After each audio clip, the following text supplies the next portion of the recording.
Your potato salad poisoned everyone. Amanda's voice echoed across the park pavilion, her perfectly manicured finger pointing accusingly at me. You've ruined everything, as usual. The family gathering fell silent, all eyes turning to watch the drama unfold. I stood there stunned, holding my 4-year-old daughter Emma's hand while my 6-year-old son Jacob clutched my leg. My name is Sarah Mitchell, and for the past 8 years, I've endured my sister-in-law Amanda's attempts to exclude me from family events, but this time she'd gone too far. The annual Mitchell family picnic had been a tradition for decades. Every summer, we gather at Oakwood Park, sharing food, stories, and making memories. I had spent hours perfecting my mother's potato salad recipe, the same one she'd made for these picnics before she passed away. Now, according to Amanda, that very dish had allegedly made half the family sick. I saw her cooler sitting out all morning. Amanda continued, her voice dripping with fake concern. She probably did it on purpose, trying to get attention as usual. My brother-in-law Tom, Amanda's husband, stood behind her, nodding along while their children, pristinely dressed despite the casual setting, smirked. My husband, Mike, stepped forward, his face red with anger. Amanda, that's enough. Sarah's potato salad was in our cooler, which was under the pavilion all morning. No, it wasn't, Amanda insisted, her eyes gleaming with satisfaction. I saw it in the sun, right by the parking lot. Ask anyone. Before Mike could respond, a tall figure in a park ranger uniform approached our group. Excuse me, she said, her voice carrying authority. Is there a problem here? Amanda immediately switched to her sweet victim voice. Oh, Ranger Davis. Yes, several people have gotten sick from the food at our family picnic. We've identified the source, my sister-in-law's potato salad. Ranger Davis's expression remained neutral as she pulled out her notepad. That's interesting because I've been watching the situation unfold all morning. Around 8 a.m., I observed a woman in a pink sundress moving a blue cooler from under this pavilion to the parking lot area. She left it there for approximately 3 hours. Amanda's face paled slightly. She was wearing a pink sundress. I have photos, Ranger Davis continued, as part of our routine security monitoring.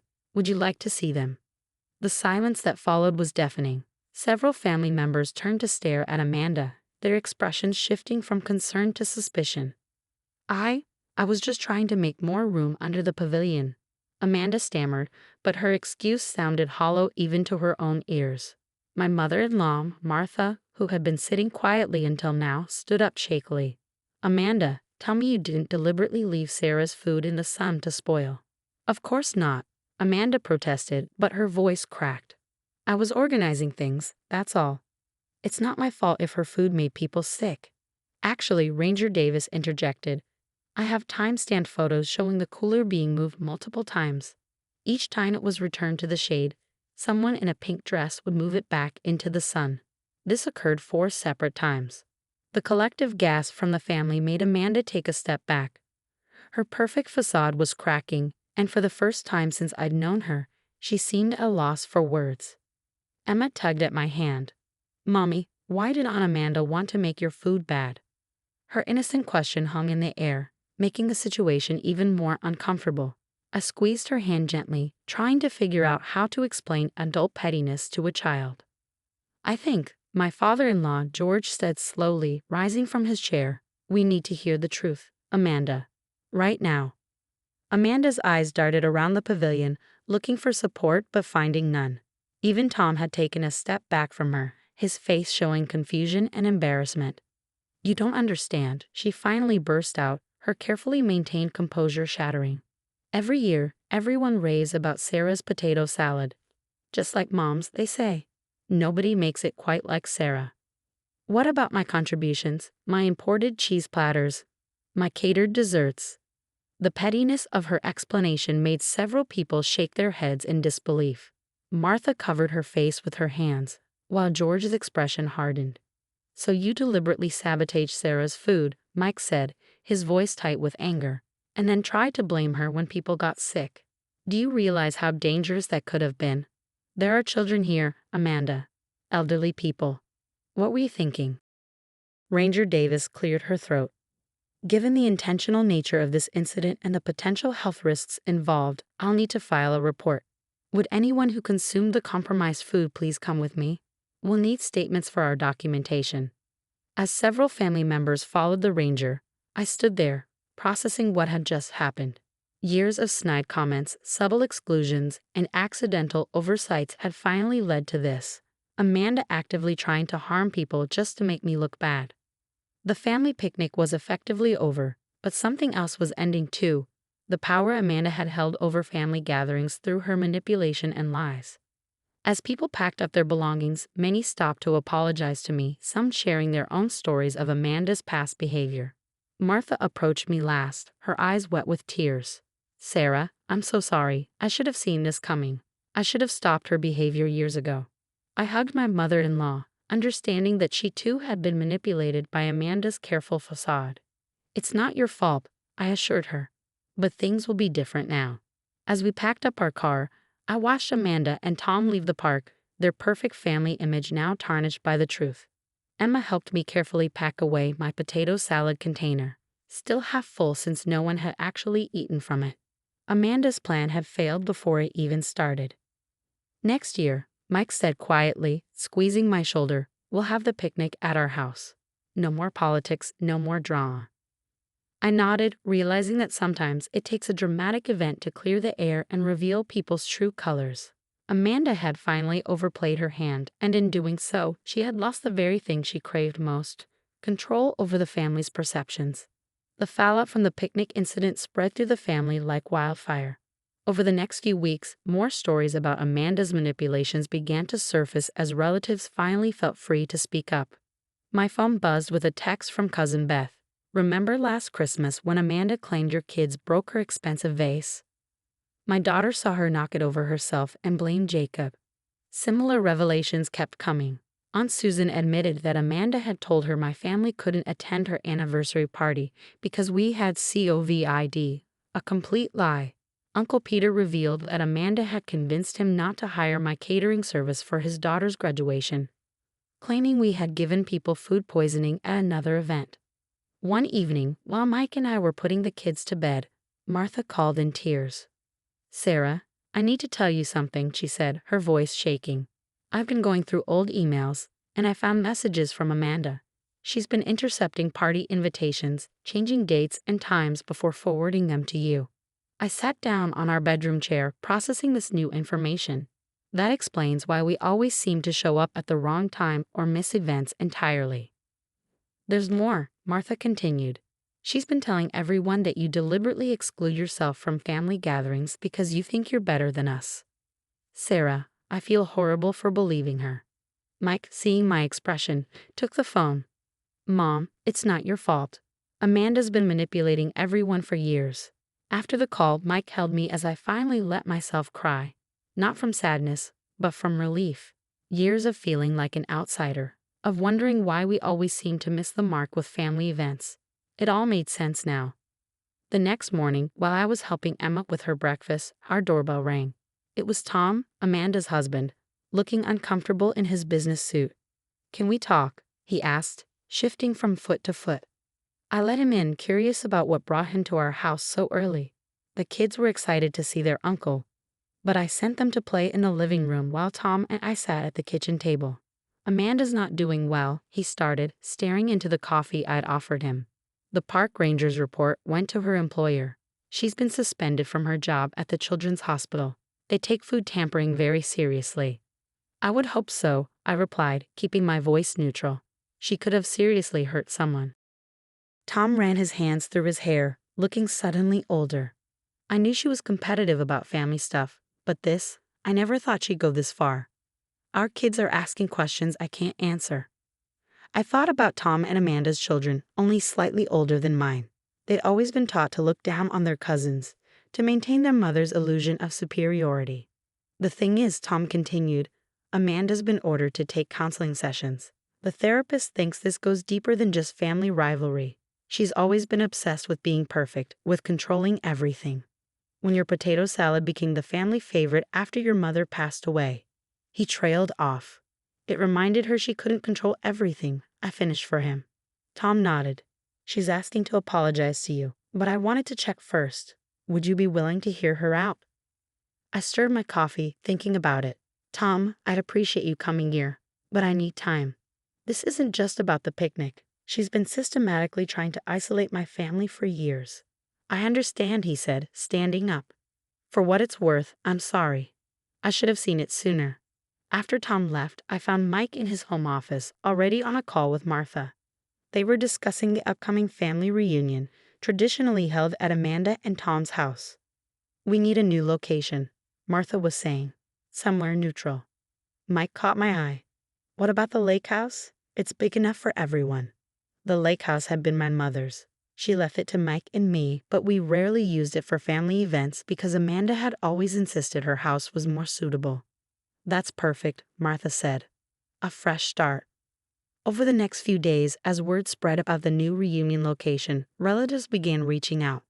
Many offered to help with preparations, sharing stories about how Amanda had discouraged them from visiting the lake house in the past. She told us you didn't want guests there, my cousin Jenny admitted. Said it brought up too many painful memories of your mom. Each revelation reinforced what we now knew. Amanda's manipulation hadn't just affected us. It had reshaped the entire family's dynamics. One afternoon, while sorting through old photos for the reunion, Emma found a picture of Amanda at our wedding. In it, she was scowling at me while everyone else smiled at the camera. "Mommy, why was Aunt Amanda always mad at you?" she asked. I sat with my daughter, choosing my words carefully. Sometimes, honey, people have a hard time seeing past their own feelings. Aunt Amanda was so focused on being the best that she forgot how to be family. Is that why she made your food bad at the picnic? Yes, sweetie, but you know what? Making other people look bad doesn't make you better. It just makes you lonely. Emma thought about this, her small face serious. Like when Lisa at school said my drawing was ugly so everyone would like hers better. Exactly like that, I said, hugging her. But remember how the class ended up liking both drawings once Lisa apologized? Emma nodded. Will Aunt Amanda say sorry too? I looked at the wedding photo, at Amanda's scowl among all the smiles. I hope so, honey. Sometimes it takes people a while to learn these lessons. That evening, as Mike and I prepared dinner, he noticed me looking through more old family photos. What are you thinking? He asked, wrapping his arms around me. About how much time we've lost to Amanda's games, I said. All the family moments that could have been different. Mike kissed the top of my head. Then let's make new memories, better ones. Looking at our kids playing in the backyard, I realized he was right. Amanda's actions had cast a shadow over our family for years, but that shadow was finally lifting. The truth hadn't just exposed her manipulation. It had freed us all to rebuild our relationships without her influence. The real healing was just beginning. The day of the family reunion at the lake house arrived with perfect weather. As I stood on the deck, watching cars pull into the driveway, I felt a mix of emotions.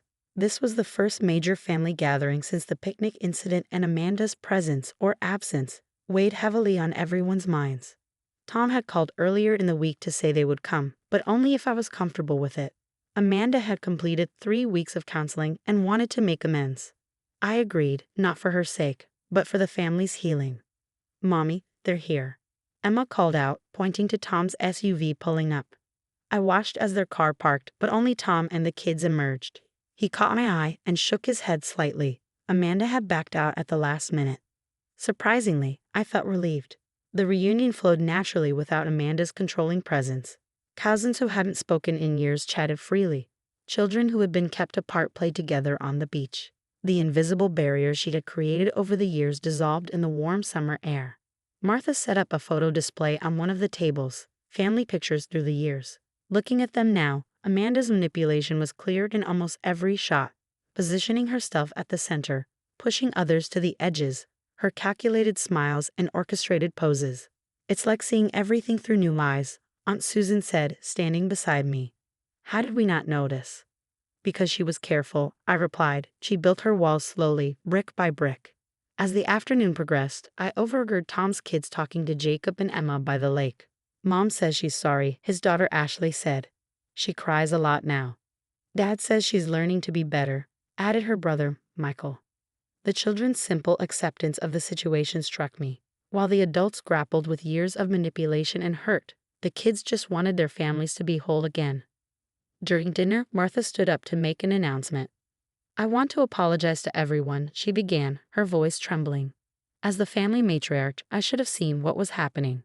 I should have stopped it, but from now on, this family operates on truth and love, not competition and control. The gathering murmured in agreement. Mike squeezed my hand under the table. As the sun began to set, my phone buzzed with a text from Amanda. "I'm sorry I couldn't come. It was too hard. But I'm glad they're all there. Take care of them." It wasn't the dramatic apology she might have once orchestrated, but its simplicity felt more genuine than any show she could have put on. Later that evening, as families began to leave, the kids collected shells on the beach while the adults cleaned up. Tom helped me pack leftover containers in the kitchen. "She's really trying," he said quietly. "The therapist says she has deep-seated insecurities, probably from her own childhood." Not an excuse, but it helps to understand. I finished for him. "Tell her the door isn't closed, Tom. It's just waiting for her to walk through it honestly." As the last cars pulled away, Mike and I sat on the deck with our sleeping children in our laps, watching the stars reflect on the lake. "Mom would have loved this," Mike said softly. The family together, really together, without the drama. I thought about my mother-in-law's potato salad recipe, the one that had somehow become the catalyst for all this change. "Sometimes it takes something small to break something big," I mused. "Like a potato salad exposing years of manipulation?" Mike chuckled. "Exactly." The next morning, as we packed up to leave, I found a note slipped under the door. It was from Martha. "Sarah, your mother-in-law wasn't just my best friend, she was my voice of reason. When I lost her, I lost that too. I let Amanda fill that void with her control because it was easier than facing the truth. But watching you stand strong, protect your family, and still leave the door open for forgiveness. That's what Mary would have done. That's the voice of reason this family needs now. Love, Martha." I folded the note carefully and tucked it into my pocket. The lake house had always been more than just a property. It was a repository of family memories. Now it had become something else too, a place of healing, of new beginnings. As we drove home, Emma asked, "Can we have more parties at the lake house, Mommy?" "Of course, sweetie. And will Aunt Amanda come next time?" I caught Mike's eye in the rearview mirror. "When she's ready, honey. When she's ready." Sometimes the biggest victories aren't in winning the battle, but in showing others there doesn't need to be a war at all. Amanda's attempts to control and divide the family had ultimately brought us closer together, strengthening our understanding of what really matters. The potato salad incident, as it came to be known, marked the end of one chapter in our family's story and the beginning of another, one where truth prevailed over manipulation, where genuine relationships mattered more than perfect appearances, and where there was always room at the table for those ready to join with honest hearts.